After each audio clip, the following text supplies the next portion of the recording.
Slavery in Massachusetts. By Henry David Thoreau. Henry David Thoreau.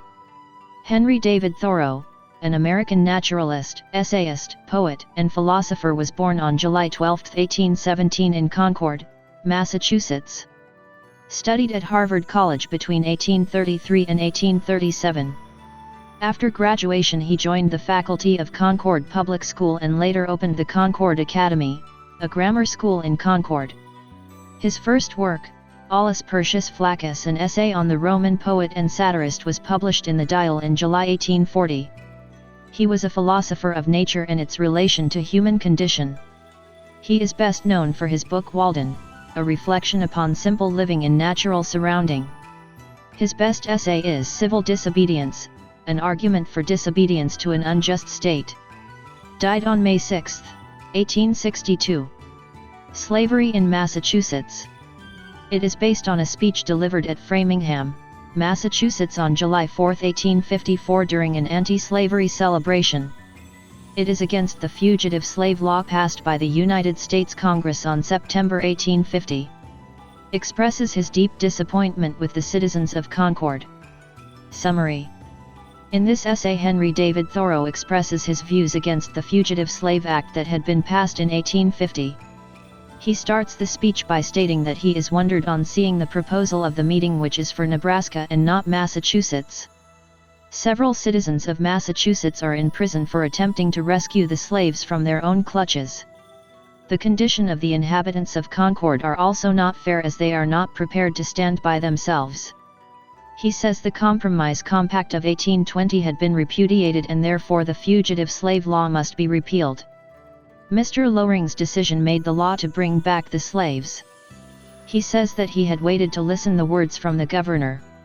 He considers that the governor is not for him, as he did not govern him, and so he found nothing worthy to be discussed. But the law of the state had stated to take the slave back to the master, and sufficient force is given to the officer. He blames the governor for providing such chances. Because of that law, Anthony Burns was taken back to the slavery, which was a cruel decision. The whole military force of the state is at the service of Mr. Suttle, a slaveholder from Virginia. He questions whether the forces have been trained to rob Mexico and carry the slaves to the masters. He recollects an incident of carrying an innocent man 3 years back from Boston. The rulers are comfortable and the ruled are suffering a lot. The people of Concord celebrated their freedom, but the true liberty is not with them. He indicates the Pride event happened in 19th of April 1775 and 12th of April 1851, as they are half buried. The trail in Massachusetts committed the least act of injustice against the individuals. He considers the Fugitive Slave Law as a foolishness, of intellectual incapacity. It is fatal to the court when people are compelled to go behind them to be free without paying penalty. He states that the law will never make men free. It is men who have got to make the law free. He considers the Farmers Association and discussion is far better than the Congress assembled in the United States. In the Commonwealth, two parties, the party of the city and the party of the country, are becoming more distinct. He states that the church has improved much, but the press is almost corrupt. He indicates the newspapers such as the Liberator and the Commonwealth made themselves in the meanness of the authorities of that city. No newspapers will indicate the fugitive slave laws and the carrying back of the slaves. Majority of the men won't vote to send people to the Congress, as it is not for the common people with liberty. He blames the judges and the lawyers, as they are being the servants of the worst men and not the servants of humanity. He states that only the minority will live by obeying the laws. He questions who will obey the higher law than the Constitution or the decision of the majority. Massachusetts is not concerned with the Nebraska Bill or the Fugitive Slave Bill, but its own slaveholding and servility. He is in a quest of the state to dissolve the union with the slaveholders, which was unsuccessful in Boston courthouse. The governor, mayor, and officers of the Commonwealth are imprisoned champions of liberty. He seeks justice for the common people with full liberty.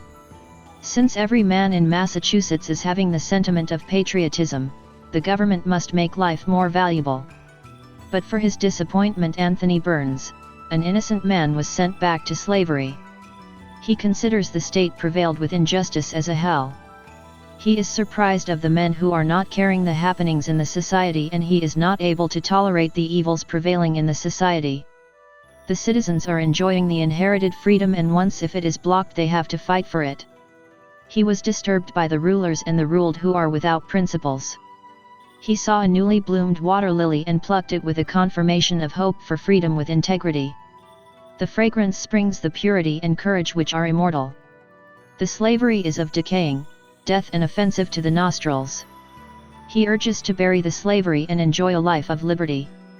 For more videos, like, share, subscribe. Thank you.